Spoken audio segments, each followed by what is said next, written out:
नमस्कार मंडळी, स्वागत करतो तुमचं माझ्या नवीन ब्लॉगमध्ये. तर आपण आलो आहोत एका मित्राच्या माळामध्ये.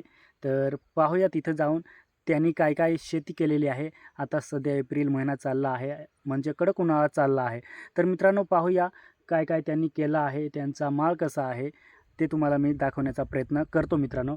तर त्याला विचारू आपण आणि पाहूया तिथं त्यांच्या माळामध्ये नेमकं काय केलं आहे. तर चला आपण लगेच जाऊया. तर मित्रांनो, आता आपण आलो त्यांच्या माळामध्ये आणि तुम्हाला हे दाखवतो काय काय लावलेलं आहे, काय काय त्याची पेरणी केलेली आहे. तर हे पहा, उडीद केलेलं आहे मित्रांनो, हे पहा. आणि त्याला शेंगा पण मस्त आलेल्या आहेत. आणि ह्या साईडला पाहिलं तर मित्रांनो, हे पहा, चवळी पण लावलेली आहे आणि त्याला शेंगा पण भरपूर आलेले आहेत, एकदम मस्त. त्याचे खुडे पण भरपूर झाले असतील. आणि हे पहा, याला शेंगा पण मस्त आलेले आहेत. ह्या पहा, ह्या साईडला पाहिले तर इकडे पण आलेले आहेत. आणि इथून संध्याकाळचं नेचर कसं दिसतं, निसर्ग कसा दिसतो पहा मित्रांनो. एकदम मस्त संध्याकाळचा वातावरण, संध्याकाळचा निसर्ग लय जबरदस्त दिसतं. आणि वरच्या आवनामध्ये पाहिले तर काय, हे पहा, कांदे आहेत मित्रांनो. आणि काही कांदे उपटून नेलेत, म्हणजे 2-3 जाळ्या निघल्या होत्या, म्हणजे कमीच केलं होतं खायापुरतं. तर हे पहा ह्या साईडला. आणि हे पहा, बाकीचे अजून आहेत, त्याचा अजून ते कांदे काढले नाहीत मित्रांनो.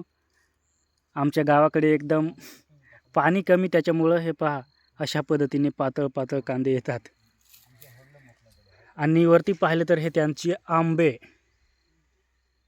आणि मित्रांनो, आता आपण मित्राच्या थोडी मुलाखत घेऊन पाहू, तो काय म्हणतो ते तिथे जाऊन त्या ठिकाणी. तर हे पहा मित्रांनो, ते मालक दाव जेनेदाजी तो मालक आहे, आम्ही नाही. तर पाहूया आपण थोडी मालकाची मुलाखत घेऊया मित्रांनो. घे तू काय नको आठ बघा तर हे पहा, त्याच्या पाठीमागे पण त्यांनी कांदे बिंदे लावले आहेत. आणि शेतीचा पहिला वर्ष होता, त्याच्यामुळं उन्हाळी शेतीमध्ये त्याला थोडा अनुभव आला असेल. आता बोला आहेस ना का? नाही बोलस, बोल ना थोडा. 2-1 प्रश्नाचे उत्तर दे ना ऑडियन्सला आपले. नाही. तर मित्रांनो, त्याला प्रश्न विचारायचे होते, म्हणजे आपण थोडी मुलाखत घ्यायची होती, पण थोडा लाजतो ना, त्याच्यामुळं बोलत नाही. पण जाऊ द्या, काही माणसं लाजतात. आता मला सुद्धा बोलता येत नाही चांगलं आणि मला पण लाज वाटते खूप, पण काय करावं लागतं. त्याच्यामुळं व्हिडिओ काढावेच लागतात. त्याच्यामुळं सर्व माणसं सारखे नसतात, लाज तर सगळ्यांना असते. पण मग तो बोलत नाही, मग जाऊ द्या. तुम्हाला जेवढं काय दाखवलं तेवढं दाखवण्याचा प्रयत्न केला.